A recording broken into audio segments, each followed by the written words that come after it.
Well, stock staging a rally after a very brutal week. Mark Matson says recession fears aren't warranted, not yet at least.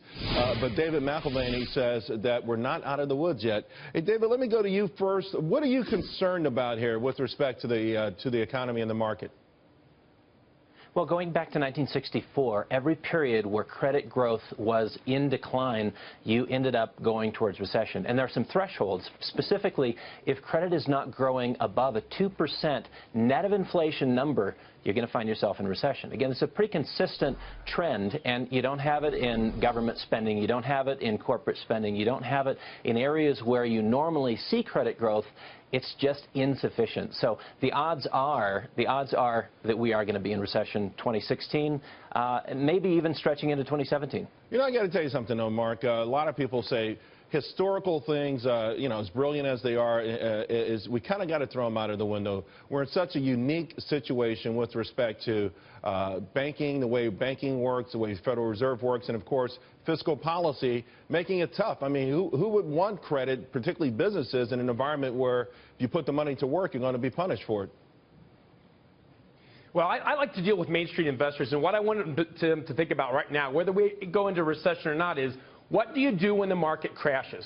And the market's down significantly since the beginning of the year. And what I want investors to remember is anytime the market crashes, it's a massive wealth transfer from the people that panic to the people that are smart enough to buy it when it's low, and then the market goes up. I'm with you there, but where are we on that crash curve, though? In other words, hey, if you buy IBM today at $110, could you buy it 3 months from now at $90? And that does make a distinctive difference for the individual investor you're talking about.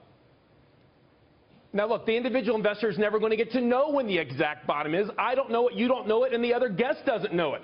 That's why you have to buy it as it goes down. In 2008 and 2009, small value stocks are up over 300% since that date. How many investors panicked when it was low and never got back in? You can't focus on the next 20 minutes. You've got to focus on the next 20 years.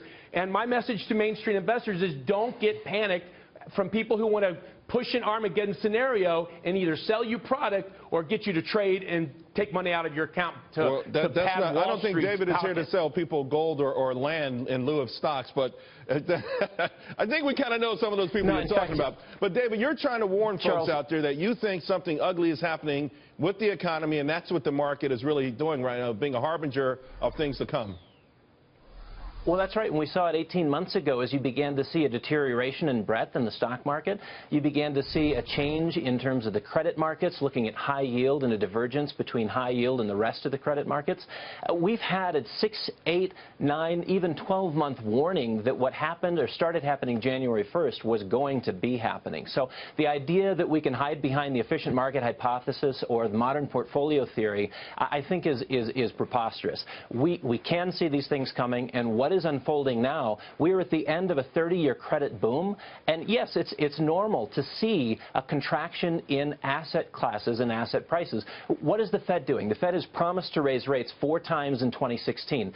Do you think that tightening monetary policy right now is going to help asset prices? The Fed is it was incredible accommodation that gave us the boost in asset prices. And Janet Yellen had a chance this week to clear it up. She didn't, hence one of the sell-off we've had this week. But, Mark, we've got less than a minute to go. I understand where you're coming from. I sing from the same hymn sheet. However, the people who are watching this show have not that much money. Like we say, buy all the dips. They can't buy all the dips. So how do they know when to really pick their spots? Not picking the bottom, but to pick their spots.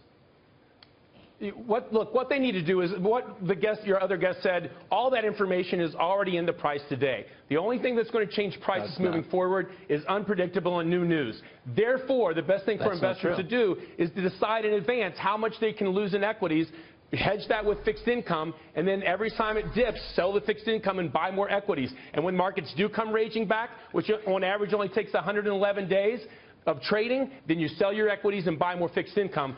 It's like being on a diet. Everyone knows you eat less and you move more. You own equities long term and you rebalance, but nobody wants to do it. I'll split the difference, Mark. I'm with you on buying the dips, but I'm with David. I don't believe in the efficient market hypothesis either. That's why stocks move up and down so sharply these days. But we got to go. That was great. We'll come back and talk about it maybe in less than 100 days and see who was right.